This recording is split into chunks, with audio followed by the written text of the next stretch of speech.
What is the meaning of death? Death is not being put into a casket or having your body lit on fire after you die, but we never die, as we all know, because as Einstein says, consciousness and energy never dies. Death is when you can die to the self many, many times in your being, so that you become a human becoming. See, we are not actually human beings. We are human becomings. As we unravel layer after layer after layer of our beings, and we become more aware, more alert, more conscious, that is the true meaning of death, dying to the self. And once you have died to the self so many times, whether it be birth after birth, or in a moment, or lifetimes, one eventually becomes enlightened. But most don't get to that level because most don't even get to know their souls. To know the soul is not gifted to all. To know thyself is not gifted to all. It's a journey that one must embark on in solitude and alone. Sure, you can have many helpers along the way, but never listen to the other. Not even me, as I say. Always listen to your inner being. Whether you go into the forest, which is for rest, or you walk barefoot in the sand and ground your body to get all the electrical cords and all the electricity and the nadis in your body centered and balanced. These little things are the things that take you back to the self, not the outside world. Everything in the outside world will distract you with ego, mind, labels. Oh, I know this, I know that. I am just working on knowing nothing. See, everything that I have been taught, I have unlearned.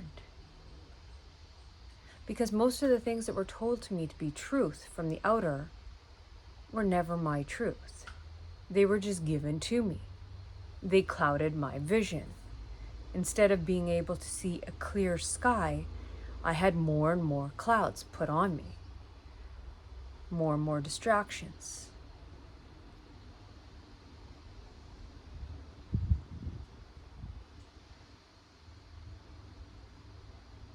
So to die to the self many, many times in this lifetime is the greatest gift that one can give thyself. Because each time you pull another layer away, you strip away the being, and you become lighter and lighter, more conscious and alert, fresh and aware. You know, it's funny actually, we'll talk about this outfit that I have. It's very, if you can see I will show you my little, you can see my butterflies, and I have these, I have a fashion line. There's a funny story to this that taught me to be more aware and alert. So what happened is I used to live in this town, and I used to go to this place called Vika's Couture and deal with a woman called Victoria. And ever since the beginning when I dealt with this woman, I would always find copies of my pieces done by her. And I'd ask her, like, why are there duplicates? We're not doing this. Oh, I'm doing this for this. I'm doing that for that. Something said something's not true here. Something's in my inner being was saying something isn't registering me. And as time went by, I see more and more pieces being replicated and all of this. And finally, I decided not to work with the person anymore. And because we live in a very unconscious world with very unconscious people, everybody wants to make $1 out of someone or crook someone or all of these types of things because they're not on the path. And I understand they're doing it on a very nominal amount, just trying to get more money and crook people. And this is just the way that they work. And that is okay because that is their path. And they're actually teaching me something. That's why I want to speak about this. So what happened was I couldn't find any seamstresses that were local to me that I could find that could do my pieces for me. So I thought, oh, okay, well, she's done a few things a few other times. It's been a while. Let's just go back and try one more time. My inner being told me, do not go back. But did I listen? No. So I go there, I spend an hour and a half, I show all my pieces, what I want done, I take my fabrics, everything is beautiful and great. They're supposed to be done 2 weeks later, and the time comes, and she calls me the night before. Oh, what pieces did you want? How did you want them done and all this? And I said, well, I'm on the road right now. I'm in a meeting, and I also sat down with you for an hour and a half. I don't understand why you're asking me why they have to be done when you said they're already done. And now you're saying they're not done the night before, and you're asking me what needs to be done. Oh, no, this, that, this, all these questions, all these things. And I'm saying, this isn't lining up. This isn't making sense. Like, what are you talking about? So I watch it go by and everything is fine. I get the pieces back. A friend picks them up for me because I live quite far away from them. They pick them up for me, and the pieces are totally opposite. Some of the sleeves are shorter. There's pockets that are put in the front instead of the sides, like how normal pockets are supposed to be. Some aren't even in there, and it's just beautiful. And I thought to myself, wow, inner being and gut said, don't go for this energy, it's occurred before. But yet I went back. So instead of blaming Victoria, I'm actually thanking her for doing this for me because she made me more connected and aware and alert.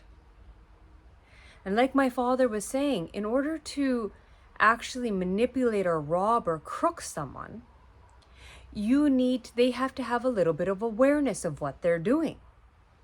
So it showed my lack of awareness in that moment when I first didn't listen to myself, when I said, don't go back, this has been done before. See, this is the difference between a habit and an experience. When you experience something once and your being tells you, this is not for me, then you break it. It was an experience you learned off the seat. But when you do something over and over again, it becomes a habit. When you are living in habit, you cannot die to the self. So yesterday I sent a really beautiful message thanking her because she took me back to my inner God. She made me more conscious and alert and aware. Because I am responsible for me, nobody else. And I'm not angry. Even all this fabric has been wasted in many different ways, and time and all of this.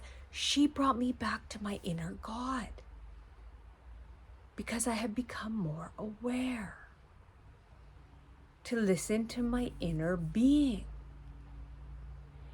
Each of these moments teaches us about ourselves. The saint and the sinner both have God in them. And when we go into non-duality, just being and becoming, we become more alert and aware. Therefore, we can become more conscious of our choices, where we put our energy, what we put our focus on, where we go. See, it's never the outer or the other. It's always the self.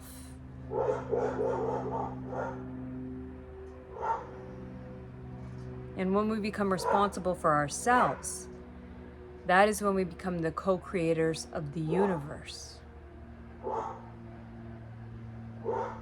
When we surrender. And when we let go of any judgment or anger, any thoughts of resentment or why did they do this to us? No, they did nothing to us. We did it to ourselves by our choices. So I am thankful for every experience. And my experiences get to be less and less. I barely have anything that really happens to me in the outer world because I've become so conscious and aware of where I put my energy or who I engage with. Morocco, come here, sweetheart. Come here, beautiful boy. Morocco, I know it's an eagle. Cute guy. Come, come, come. Morocco, come. You see?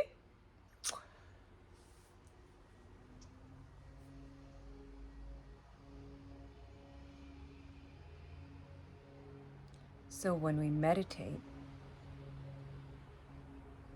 we become conscious. When we become conscious, we become aware. And when we are aware, oh wow, the magnificence that we can create in our human becoming. Because like a butterfly, through metamorphosis, we become the caterpillar. First we're the larva, then the caterpillar, then we go through the stages, then we just fly.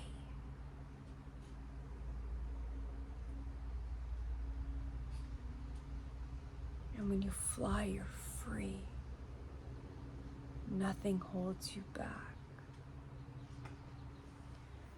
Nothing ties you down. Nothing harms or hurts you. You see that all these experiences were needed to get you to the totality of who you are becoming.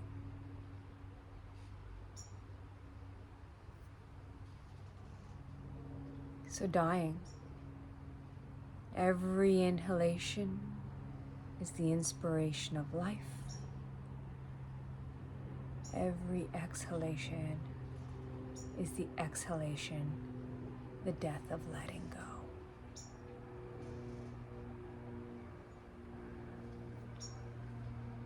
See, in India, I have another interesting story for you. Today I'm on a story thing. So I had a very interesting experience when I was, about 10 years ago. I had a really beautiful uncle. And he was a very talented being. Actually, he used to teach me to astral project when I was younger, how to leave my body. I believe my dog right now is the reincarnation of him, and we'll get to that at the end. So what happened was, unfortunately, he had turned into an alcoholic in his later days because he was such a kind, loving, generous, beautiful soul that if you don't have some consciousness and awareness of the outer world, you will get it taken advantage of and it will eat you alive. So all these energies around him started to slowly take advantage of him in so many different ways that he just started to close. And when you drink spirits come in your body. And they are usually those of lower frequencies that will take you down holes that you just don't want to go down, especially if you do it time and time again. And it becomes a habit. So what happened was he had, unfortunately, I got a call in the middle of the night and, well, not a call, excuse me. I got a knock on the door in the middle of the night. I'll get to the call after. And they said to me, we opened the door and there's some police officers there. And they said to me and my mother, oh, are you so-and-so's relative? And we said, yes. And all this, they said, oh, he's dead. He's hit his head on a table. I knew he didn't hit his head on a table. Something else was done, but we won't get into that. So they said, you have to identify the body. And we said, okay, we'd like to identify it because the person who was supposed to identify it, who lived close to him, who was a partner, she didn't go to identify the body. And it had been there for weeks, sitting in a morgue, unidentified. So we're like, okay. But you can't do anything to the body, they said, because actually there's all these legalities, her name and this and that. We won't get into it. Great. Beautiful. So we go there, and I can't tell too many details of the story, but we go there, and Sure enough, he's been there for weeks and all this type of stuff. And in this situation, what happened was we knew that something had purposely been done because they wanted his money and all of this type of situation. And I wanted to give a proper burial, as in a cremation, because if the body is buried, the soul will lurk on earth forever. That's why you see all these energies and entities and all these things, because the body will try to, the soul, well, it's not the soul because most people don't know the soul, but the energy will try to go back into the body. So that's why if you are buried, you won't leave earth. That's why Indians always light you on fire right away, because then there's no body to try to go back to try to enter. So I identified the body and all of this. I won't go into all the details of all of this. Identified the body, was able to hold a service, and I did it on my own because no one else was around. Long story. And I held a really beautiful ceremony, and then with his ashes, I did a ceremony. And I could feel, even when I saw his body, weeks later, he was trying to enter his body. His energy was still there. And I knew, because it had been so much time, that he hadn't left the earth plane. He was trying to enter back into the body. So I even told my parents this story. And so what happened was, years later, I had this experience of having a dog, this beautiful dog that has this incredible energy. And I knew it was my uncle. He does all the same things my uncle does. From a certain eye look to, he's addicted to eating castor oil, my dog. He wants to eat castor oil all the time. My uncle was addicted to castor oil. He has a very otherworldly energy. Because see, this is the thing. If someone doesn't leave the earth plane and they want to be reconnected with another energy that they want to be in, and if they want to connect with, say, someone like me who will not have children, they know the only way they can enter into my being is through animal source. So he chose to come through this. And even when I had gotten Morocco, the people who had birthed him told of Morocco's mother's Zoe's spiritual energy and of what she was. And Morocco does phenomenal things that normal dogs don't do. And people everywhere that are around him comment on him all day long about his energy, his look, the things he does, his disposition, because it's otherworldly. Because he's not human. He's a dog, which is God. I mean, he's a human, excuse my language.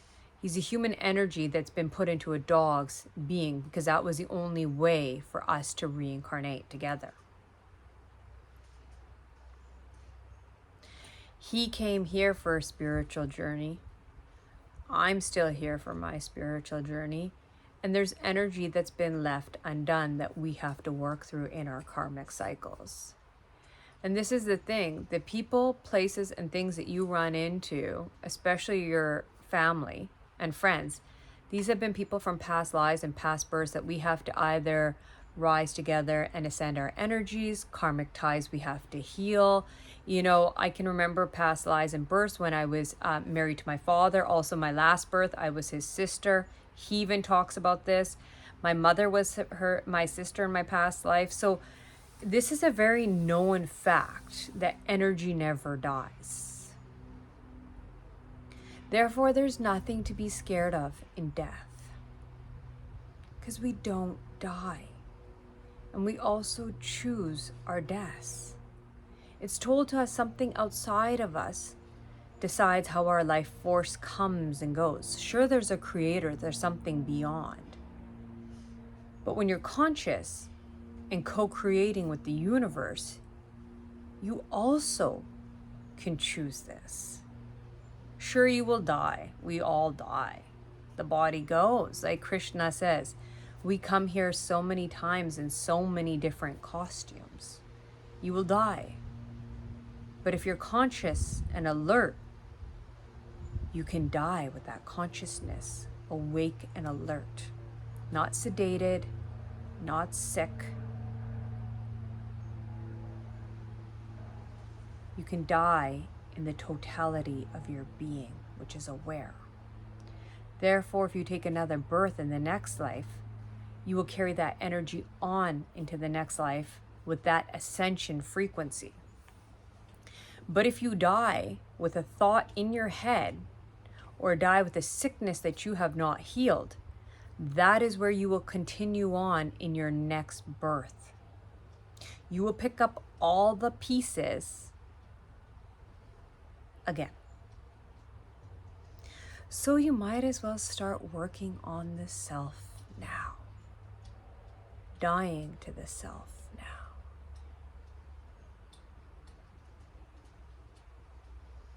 And it's not scary to die. It's actually one of the most beautifulest things to do. You become more connected, more grateful. You dance with existence.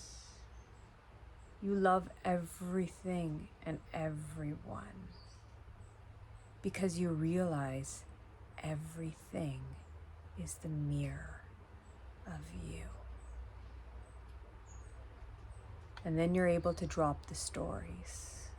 Oh, this happened to me because that happened to me. That happened to me because of this. This is like this is because of this. No. It is what it is. Let go of that story. And just be.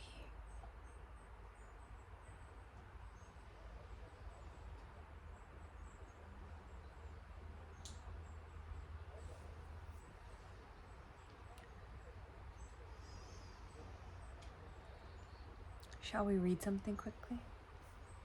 Or not quickly, I don't do things quickly.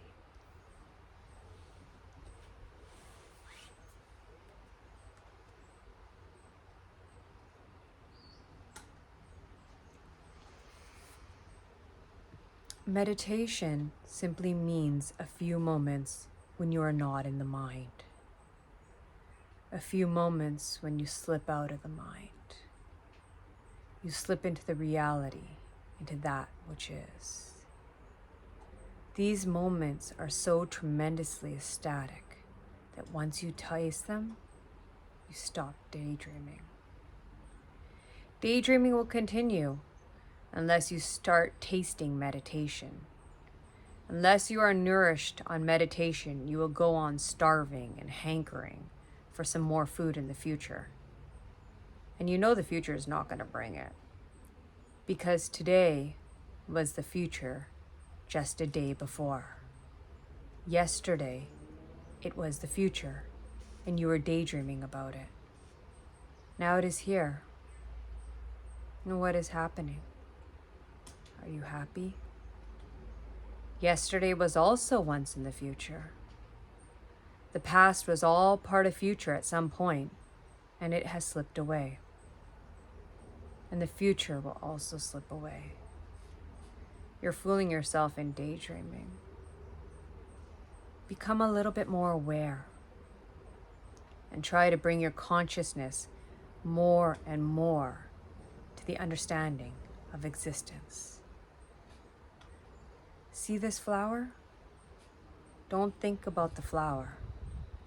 Listen to what I am uttering, not to that word that I'm going to utter. Look right now. If you postpone, even for a single split moment, you miss.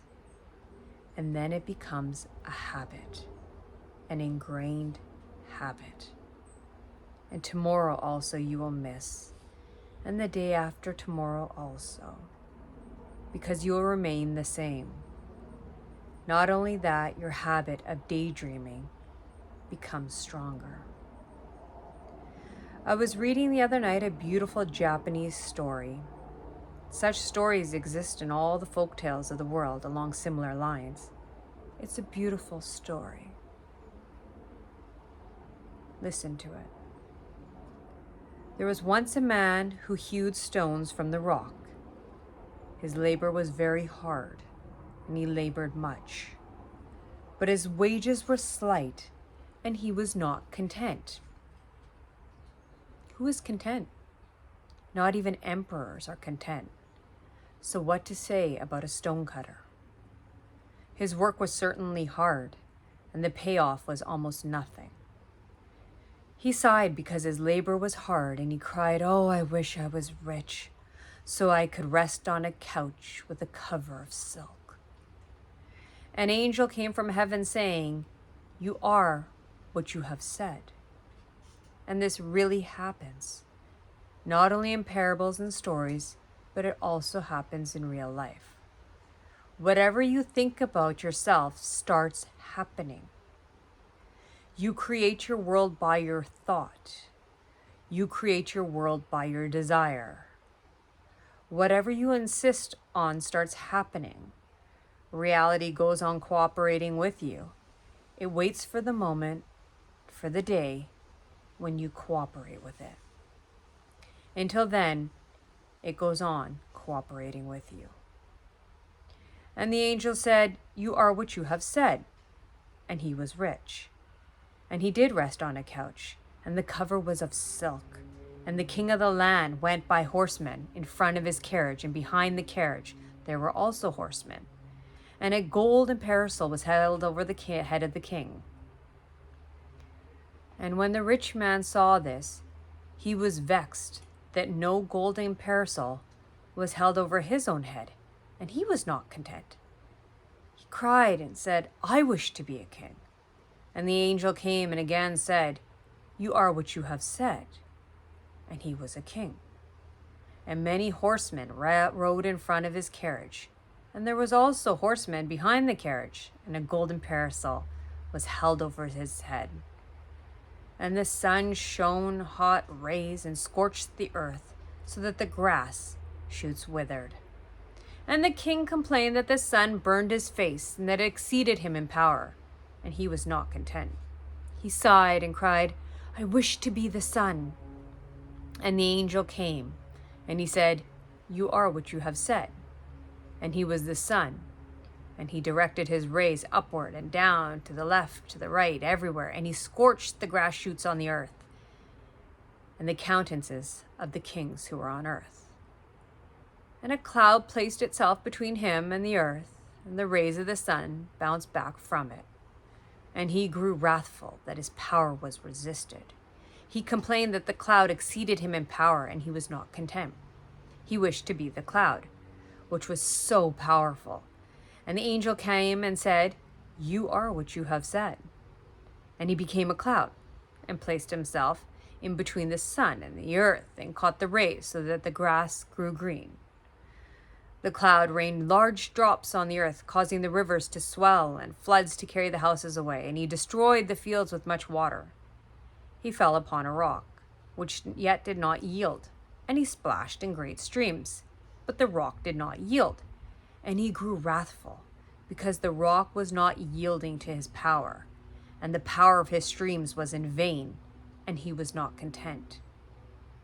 He cried, "That rock has been given power that exceeds mine.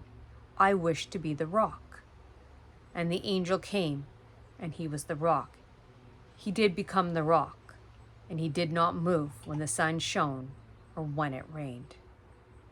And then there was a man with a pick and a chisel and a heavy hammer, and he hewed stones out of the rock. And the rock said, "How can it be that this man has power that exceeds mine, and hews stones out of my lap?" And he was not content. He cried, "I am weaker. I wish to be that man." And the angel came from heaven saying, "You are what you have said." And he was a stonecutter again, and he hewed stones from the rock with hard labor. And he labored very hard for small wages, and he was content.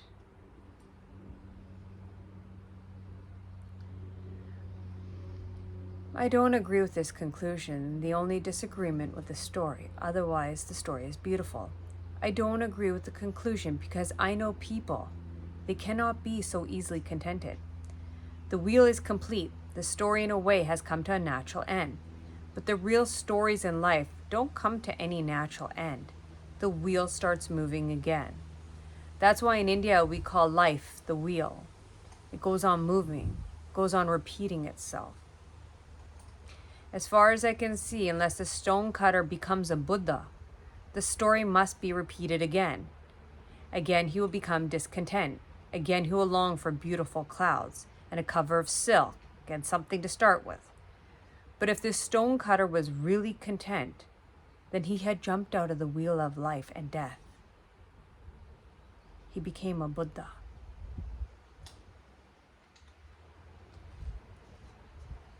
All of these gods, Jesus, Buddha, Kabir, all of the great masters, Socrates, Osho, Gurdjieff, they were born as you and I, human becomings. But they became what they were meant to be, like Guru Nanak, a god. For God exists in each and every one of us. You can become this in this lifetime. Work towards it. Otherwise, like this story says, you will wish to be this person and that person and this person and that person and have this ambition and this success and want that and want that. And you'll get it and feed that desire, feed that desire, feed that desire. But you will not become the desireless desire. You will become desire, because desire is a thought. It comes from the mind. And the mind is never, ever quenched. It's always thirsty. Give me more. So the wheel ends when you go within, when you meditate, when you become your inner God. Because the ego dies, thoughts die. Then you become content, grateful for this moment that you get to breathe. How often do you thank existence that you can breathe on your own? That you have beautiful feet that can experience the earth, eyes that can see in the inner being and the outer beauty that was created by existence. How often are we just happy to have just what we have, just enough for now, not needing or wanting more? Grateful. Each and every moment is a gift. That's why the present is called the present.